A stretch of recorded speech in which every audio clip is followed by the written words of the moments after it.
Oftentimes we are looking for monsters just because how heinous the crime may be, but we're dealing with humans that are doing horrific things. Hey everyone, I'm Anthony Antoine, and topping the rundown here tonight, an absolutely devastating story. Two toddlers were allegedly sexually assaulted in a bathroom at the Galleria by multiple men. One of the men was a mall employee. An absolutely devastating story. Two toddlers were allegedly sexually assaulted in a bathroom at the Galleria by multiple men. One of the men was a mall employee. Only on 2 tonight, a very disturbing story. A former Galleria employee is in federal custody because investigators say he recorded videos of himself sexually assaulting at least two toddlers. Two toddlers. Every 3 minutes, a child becomes a victim of exploitation. Shocking, isn't it? Within the hustle and bustle of a Texas mall, the unthinkable happened. A place where families come to shop, eat, and enjoy became a horrific crime scene. The FBI says one of those videos appears to have been filmed in a public restroom at the shopping center. KPRC2's Bryce Newberry spoke with the FBI and has the disturbing details plus a warning all parents need to hear. Fox 26's Natalie He is joining us now live from the Galleria with the disturbing details. Natalie. Well, Anthony, court documents reveal that there were up to 7 men involved in the sex assault. It apparently happened at one of the public bathrooms here at the Galleria Mall. And tonight, one local organization has an important message for parents. Arthur Fernandez III, an unassuming man working at a kiosk, turned out to be a predator hiding in plain sight. His prey? 2 innocent toddlers. Their mothers, hard-working women, sometimes had no choice but to bring their children to the mall due to lack of childcare. Seeing an opportunity, Fernandez offered to watch over these innocent souls. But instead of providing care, he led them into a dark abyss. Details in these court documents are horrific and too graphic for TV, a warning that some of the details are pretty disturbing. The FBI got a tip last month from authorities in Australia. Some of those videos had been uploaded to the dark web, and in those videos, investigators saw 2 silver bracelets like these, eventually helping them track down that former Galleria employee. The FBI has arrested Arthur Hector Fernandez III and charged the 29-year-old with sexual exploitation of children. Fernandez is pictured here on his private Instagram with the username allegedly Hector. His account was named in court documents that detailed the disturbing allegations that he and at least 6 other unidentified men sexually assaulted and raped a toddler at what appeared to be a Galleria Mall bathroom. Court documents say last month the Australian Centre to Counter Child Exploitation reported 4 explicit videos found on the dark web to the FBI, in which at least 2 toddlers, ages 2 and 3, were filmed being sexually and verbally assaulted by multiple men at once. He took them into a bathroom, a place where their cries couldn't be heard, where he committed unspeakable acts of assault. Tonight, 29-year-old Arthur Hector Fernandez III, federally charged with sexual exploitation of children. And as if this wasn't enough, he filmed these heinous acts, involving as many as 6 others in his vile scheme. The horror was only beginning to unfold. The former Galleria employee and 6 others allegedly recorded sexually explicit videos with 2 children between the ages of 2 and 3. According to court records, 4 videos uploaded to a private, invitation-only forum on the dark web.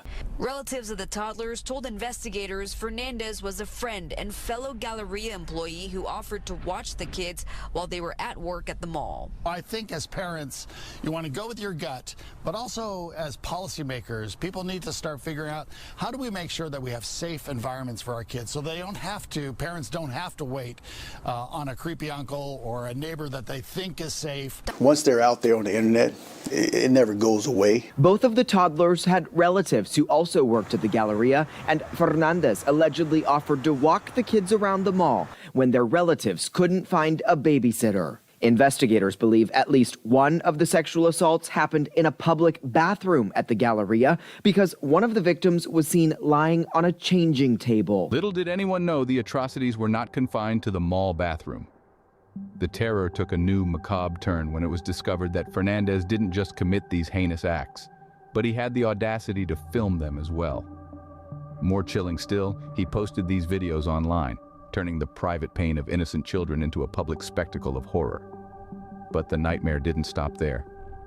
These videos revealed a horrifying revelation. Multiple perpetrators were involved.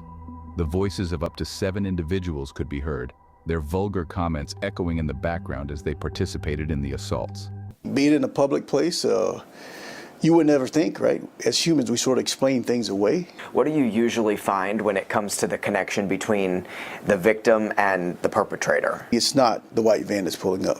It's the person next door. Oftentimes we are looking for monsters just because how heinous the crime may be, but we're dealing with humans that are doing horrific things. Supervisory Special Agent Torrance White leads FBI Houston's Human Trafficking and Violent Crimes Against Children Squad right now with more than 100 active investigations. Dr. Bob Sanborn is the president and CEO of the organization Children at Risk. He says parents should look out for certain telltale signs that their child may have been abused. Kids, after they've been out with someone who you thought you trusted them, they will sort of withdraw. They'll be more quiet. And so look for those changes in your children.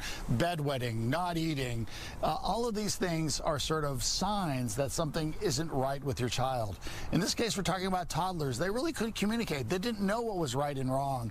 However, this shocking discovery also served as a beacon, catching the attention of a vigilant Australian group dedicated to investigating child sex crimes. Their eyes and ears, thousands of miles away, picked up on the horror unfolding in Texas. They promptly alerted the FBI. The alarm was raised, and the hunt began. As the increase in use of the internet grows, I would say more cases will grow. The Children's Assessment Center in Houston says most victims know and trust their abuser. That's why family members should be attentive, especially if the kid can't make an outcry. Identifying the monster behind the mask was the first step towards justice. With the help of an Australian group dedicated to investigating child sex crimes, one of the victims was identified. The mother, when contacted, could identify the culprit, Arthur Fernandez III, through his distinctive jewelry and shoes seen in the videos. The second child was found to be related to Fernandez's former boyfriend. Again, the mother could identify him based on his clothing. This identification process was a chilling reminder of how often those closest to victims are the perpetrators. The FBI stepped into the fray, lending their resources and expertise. Their collaboration with international partners was instrumental in this case, proving that combating child exploitation is a global responsibility. With the victims identified and the main perpetrator apprehended, the wheels of justice were set in motion. If the child is very young, it could be that they are wetting the bed, maybe they have physical manifestations such as bruises. If they're a little older, maybe grades are dropping. Victims needing help are the FBI's first focus when identifying those in graphic videos, but that also helps put investigators on track to the suspect. In the case of Fernandez, investigators say he wore 2 silver bracelets, one with a dolphin charm. The FBI seized 3 pairs of white low-top Converse from his address, observed on the floor of one of the videos. It's a thorough review, all hands on deck. Those clues recognized by other mall employees, the relatives of the young kids he's accused of assaulting. Tonight, Fernandez is being held in federal custody pending trial. The judge writing that he cannot be allowed to abuse any other minors and that the evidence in this case is overwhelming. The FBI says their investigation continues and more arrests are possible. Now, Dr. Sanborn also suggests that parents remain vigilant about who they're trusting with their children, even if it's only for a few minutes or for a few hours. Fernandez was apprehended, but the fight was far from over. The battle against child exploitation is not a solitary one. Let's consider the appalling incident in Texas. A man, Arthur Fernandez III, exploited his position to sexually assault 2 toddlers in a mall bathroom, filming the heinous act. The videos, shockingly revealing the presence of multiple perpetrators, found their way online, catching the attention of an Australian group dedicated to investigating child sex crimes. The swift action of this group, alerting the FBI, led to the identification of the victims and the arrest of Fernandez. This successful resolution underscores the crucial role of global teamwork in tackling child exploitation. But the fight isn't over. The identities of the other perpetrators, still unknown, remain a chilling reminder of the ongoing threat. FBI's Torrance White stated, "Often the monster isn't in a white van, it's someone you know." This unsettling truth reveals the often familiar faces of child predators. In the face of such monstrous acts, it's our collective responsibility to protect our children.